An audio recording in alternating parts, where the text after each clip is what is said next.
When you hear the name Dracula, what comes to mind? A cape-wearing count with fangs, sleeping in coffins, and transforming into bats? For decades, Hollywood has conditioned us to fear a fictional creature who drinks blood to survive. But the truth, the horrifying truth, has nothing to do with vampires and everything to do with a man whose cruelty exceeded the boundaries of imagination. If you're fascinated by the untold truths of history, subscribe now. What you're about to hear is the story Hollywood doesn't want to tell. Vlad III, the Voivode of Wallachia, did not turn into a bat. He did not fear garlic or sunlight. He was a creature of flesh and bone, a man of profound faith and terrifying intellect. To his people, he was a hero who stood against a tidal wave of Ottoman expansion. To his enemies, he was Kazikli Bey, the Impaler prince, a monster who turned forests into graveyards. We often hear about his wars against the Ottoman Empire. We learn about his famous night attack or his forest of stakes. But history has a habit of looking away from the darkest corners of human suffering. Today, we look where others turn away. We examine the fate of those whose stories history has silenced, the wives of Ottoman soldiers who fell into Vlad's hands. What Vlad Dracula did to these women wasn't just cruelty.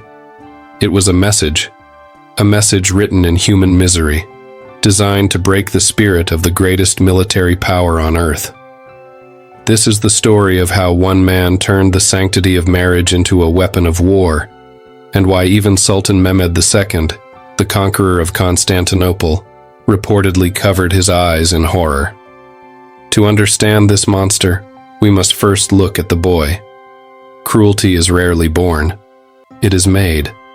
And Vlad's cruelty was manufactured in the very heart of the empire he would later vow to destroy. At age 11, Vlad wasn't raised in the warm embrace of family. His father, Vlad II Dracula, surrendered him to the Ottoman Sultan Murad II as a hostage, human collateral to ensure Wallachhia's loyalty. Imagine the psychological fracture. One day, you're a prince in your father's court. The next, you're a prisoner in a foreign land surrounded by those you were taught to hate. For 6 years, Vlad lived in the Ottoman court. He was educated alongside the future Sultan Mehmed II, learning languages, philosophy, and warfare. But while he absorbed knowledge, he was also absorbing something else. He watched. He observed Ottoman efficiency in war. He witnessed how they disciplined their armies. He learned how they used terror as a tool of statecraft. The Ottomans were masters of psychological warfare. When a village rebelled, they didn't just defeat it, they made an example of it. Vlad absorbed this lesson like a sponge. He learned that in a world of giants, the small man cannot fight with honor. To survive against a wolf, you cannot be a sheep. You must become a rabid dog, so terrifying, so unpredictable that even the wolf hesitates. During these formative years, Vlad also witnessed the Ottoman treatment of women. In Islamic law, women captured in war could become concubines. While the Ottoman Empire had legal protections for such women, the reality of war meant many suffered terribly. For the young Vlad, the harem became a symbol of Ottoman power. The ability to take another man's wife was the ultimate demonstration of dominance. When he was finally released and returned to Wallachia to claim his throne, the boy was gone. In his place stood a man whose heart had turned to iron, whose mind had been shaped by captivity, and whose understanding of psychological warfare would soon surpass his teachers. Upon taking the throne, Vlad didn't find a kingdom. He found chaos. Wallachia was a buffer state caught between the Catholic Kingdom of Hungary and the Islamic Ottoman Empire. The nobility, the boyars, were corrupt, switching allegiances whenever profitable. Crime was rampant. Foreign merchants exploited the people. Vlad's first move was internal. He invited the corrupt nobles to a feast, fed them well, and then led them to a courtyard where he impaled the eldest. The rest were marched to the ruins of his castle at Poenari and forced to rebuild it with their bare hands. Their wives and daughters, women who had never known labor, carried bricks until their clothes disintegrated and their skin burst. This was the first sign. Vlad did not respect gender or status. To him, you were either useful to Wallachia or an obstacle to be removed. If you're finding this historical journey into darkness compelling, take a moment now to subscribe. History remembered is power, and together we can ensure these stories aren't forgotten. By 1459, the Ottoman demands for tribute had become unbearable: gold, grain, and young boys for the Janissary Corps. Vlad's response wasn't diplomatic. He nailed the turbans of Ottoman envoys to their heads, a declaration of total war. He knew Sultan Mehmed II would come. He knew the might of the Ottoman Empire would descend on his tiny principality, and he knew he couldn't win a conventional war. So he prepared a theater of horror. In medieval warfare, women occupied a precarious position. When armies clashed, soldiers died on the battlefield, but their wives and children became spoils of war. In the Ottoman-Wallachian conflict, women were caught between two cultural frameworks. In Islamic law, women captured in war could be taken as concubines, but had certain protections. In Christian Wallachia, such women were often ransomed, enslaved, or worse. But Vlad didn't follow convention. In his mind, Ottoman wives weren't just captives, they were psychological weapons. In the winter of 1461, Vlad didn't wait to be attacked. He crossed the frozen Danube River and invaded Ottoman Bulgaria. This wasn't a conquest for land, it was a raid of extermination. Town by town, village by village, he left nothing but smoke and silence. His letters to the King of Hungary from this time are chilling in their precision. 23,884 Turks and Bulgarians, he wrote, not including those burned in their homes or whose heads were not presented to our officers. Here, in the mud and snow of the Danube banks, the fate of Ottoman wives was sealed. In one Bulgarian town, Ottoman soldiers had left their families when called to join the main army. When Vlad's forces arrived, they found a community of predominantly women and children. In normal warfare, these non-combatants would be captured for ransom or enslaved. But Vlad saw a different opportunity, a chance to send a message not just to the local garrison, but to every Ottoman soldier. The women were gathered in the town square. Mothers clutched children to their breasts. Young wives prayed for their husband's return. Older women stood in dignified silence. Vlad ordered his men to separate them, the beautiful from the plain, the young from the old. The beautiful young wives were kept alive, but their fate was worse than death. Vlad had them bound together and marched north across the frozen Danube. With each mile, their captors reminded them of their husband's fate if they ever returned home. These women, who had maintained households, raised children, and preserved Ottoman culture in frontier towns, were transformed into messages of terror. The stake was not just an execution method, it was an engineering marvel of cruelty. A wooden pole, greased and rounded at the end, inserted into the body in a way that avoided vital organs. The victim was hoisted upright, and gravity did the rest. It was a slow descent that could last hours or days. But why did Vlad target women specifically? For him, the wives of Ottoman soldiers represented the heart of Ottoman society. By destroying these women, he wasn't just fighting an army, he was attacking Ottoman masculinity itself. He was telling every Ottoman soldier, I am not just killing you, I am ending your future. I am destroying the very womb of your people. If what you're hearing shocks you, it should. These are the stories history textbooks gloss over.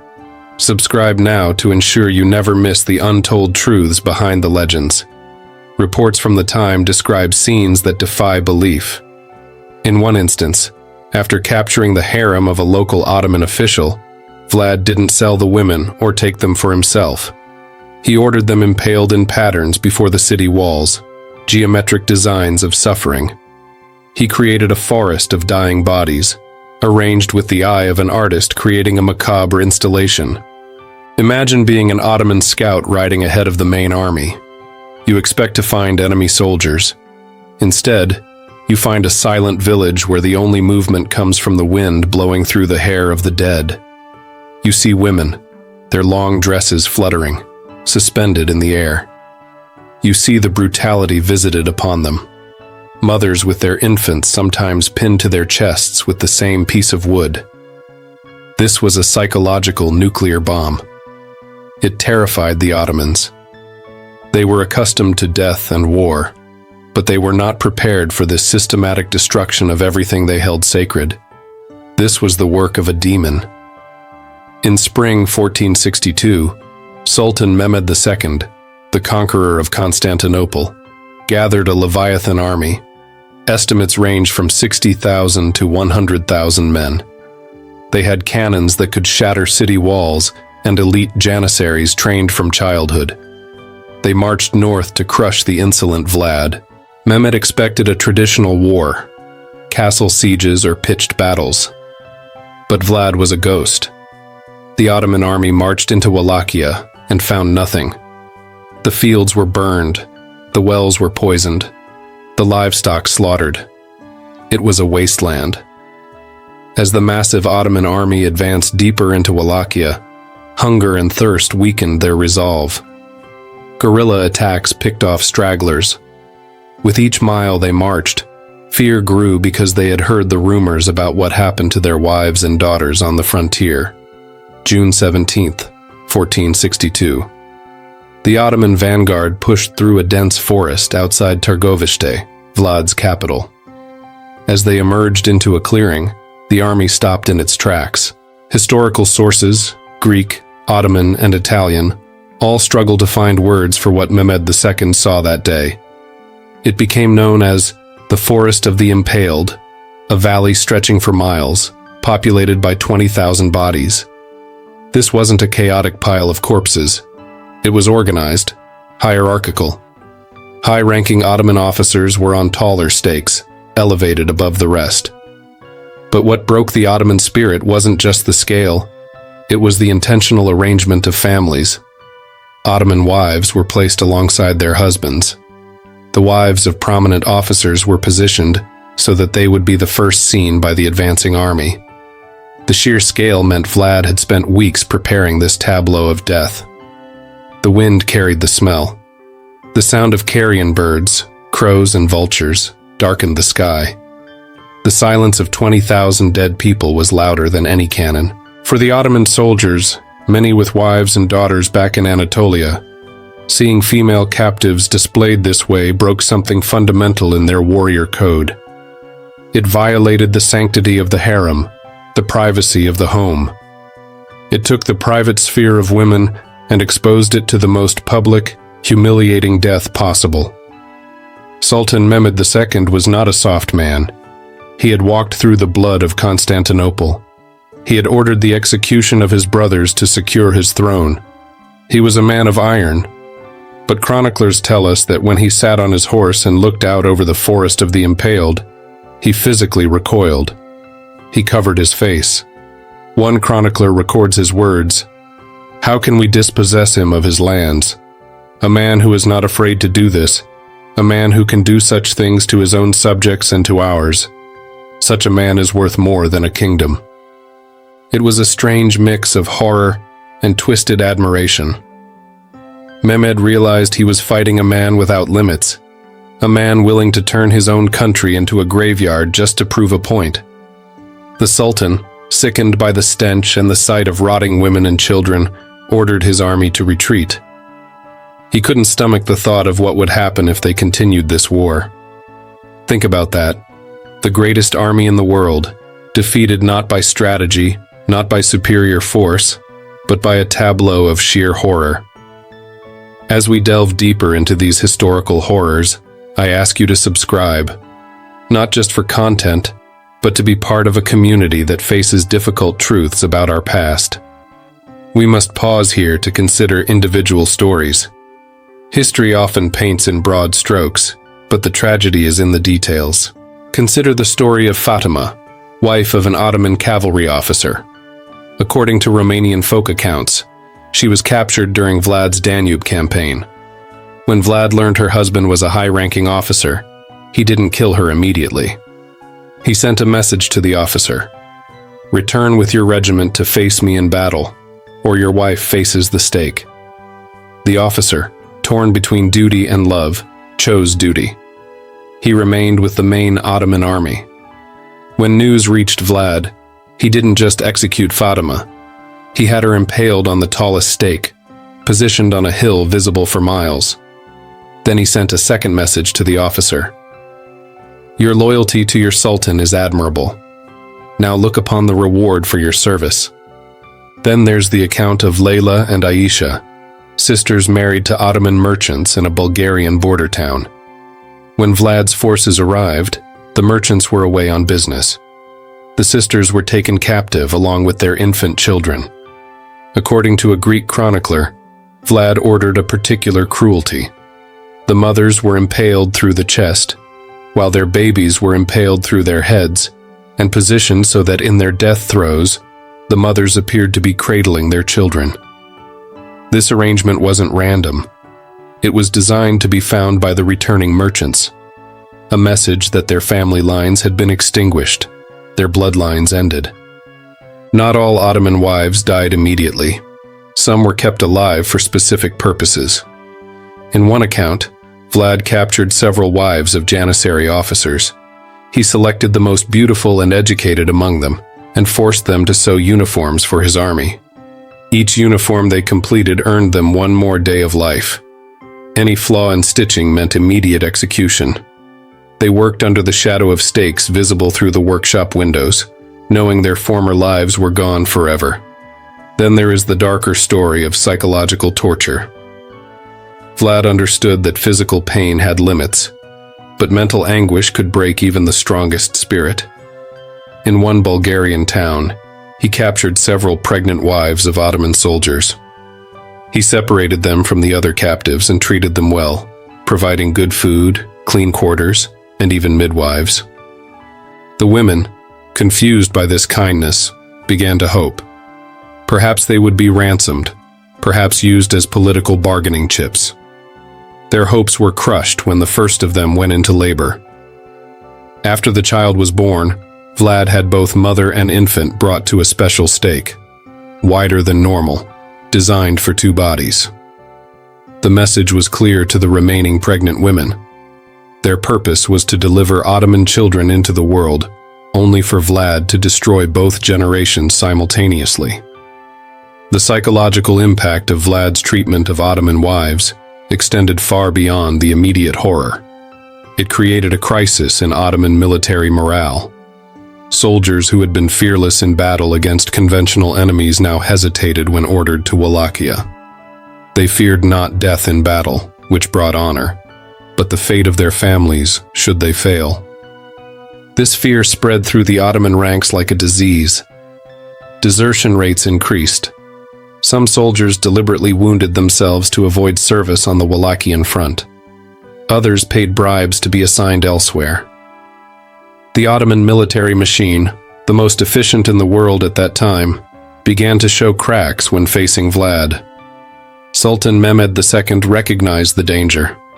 After the retreat from the forest of the Impaled, he changed tactics. Instead of brute force, he employed a weapon forged in the same childhood crucible as Vlad himself. Radu the Handsome, Vlad's younger brother.